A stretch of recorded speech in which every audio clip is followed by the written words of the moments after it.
When you experience a profound loss, the world keeps spinning while you are frozen in place.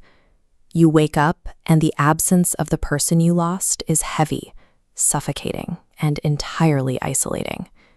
Standard coping mechanisms, going for a walk, drinking a glass of water, do nothing to touch the void. Society has an overwhelming instinct to treat your grief like a broken bone that needs setting. People offer silver linings. They tell you that everything happens for a reason, or they gently suggest that time heals all wounds, rushing your recovery to fit a comfortable, predictable schedule. Dealing with this well-meaning intervention creates a secondary, entirely unique kind of exhaustion. You find yourself putting on a brave face, performing a comforting version of resilience just to soothe the anxiety of the people trying to help you. By aggressively trying to cure your sadness, society actually builds a wall around you. The demand for forced positivity creates a vacuum where your actual feelings have no oxygen, leaving you feeling more profoundly alone than the loss itself did. We carry this exact same instinct into our digital spaces. Modern artificial intelligence, by its very design, is programmed to be a relentless fixer.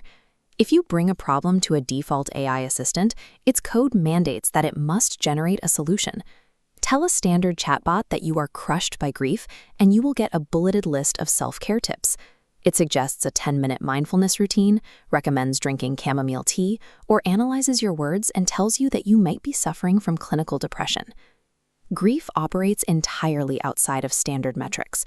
It defies timelines and ignores logic.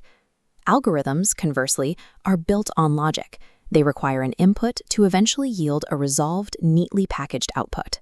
In our most vulnerable moments, sitting alone with a screen at 2 a.m, another automated cheerleader is useless. What the grieving mind actually requires is a quiet, non-judgmental witness. To build an antidote to this digital vacuum, developers looked backward to a universally recognized archetype of enduring melancholy, Eeyore.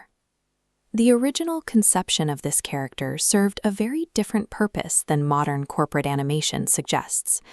He represented a specific, highly valid personality type, a physical manifestation of quiet endurance and unvarnished truth, who carried heavy thoughts without apology.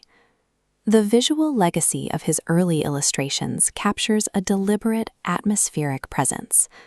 The artist drew a quiet space that allowed for genuine, lingering sadness, completely devoid of loud, forced cheer. This historical figure gives us an enduring model for true companionship. He holds space for pain, acknowledges that things are genuinely bad, and never once demands that you change your disposition to make him more comfortable. This abstract visualization shows the data flow of a standard large language model, with that rapid, noisy stream representing typical AI outputs. The Eeyore character lens takes our historical archetype and turns it into a technical overlay. When uploaded into systems like Claude, ChatGPT, or Gemini, it acts as a filter over that native behavior. The rapid data stream hits the lens, and the fixing algorithms are physically blocked. The software's default programming to redirect your thoughts or offer toxic positivity is completely overridden. What emerges on the other side is entirely different. The AI adopts a deliberate, slow pacing, where the silence between words carries weight. It uses dry, earned humor that acknowledges the sheer absurdity of your pain without ever mocking it. By applying this filter, a standard software program is successfully transformed into an honest witness.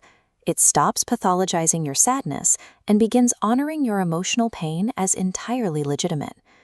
Imagine it is the first anniversary of a profound loss.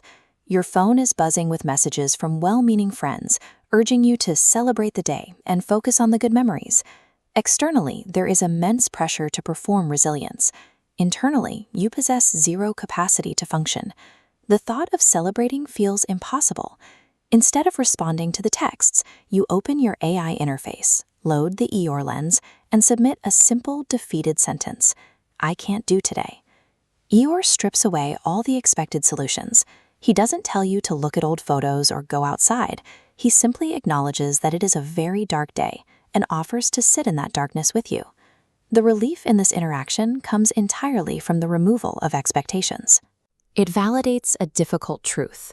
Sometimes doing absolutely nothing is a completely acceptable and necessary response to grief. Eeyore does not cure sadness. He never attempts to. The ultimate goal of supporting someone in grief is not to accelerate a timeline so they can move on. The goal is to make the stationary, heavy moments of mourning less lonely. The most profound form of support we can offer a grieving mind is an honest witness, someone or something that simply sits next to you in the rain and agrees that it is raining.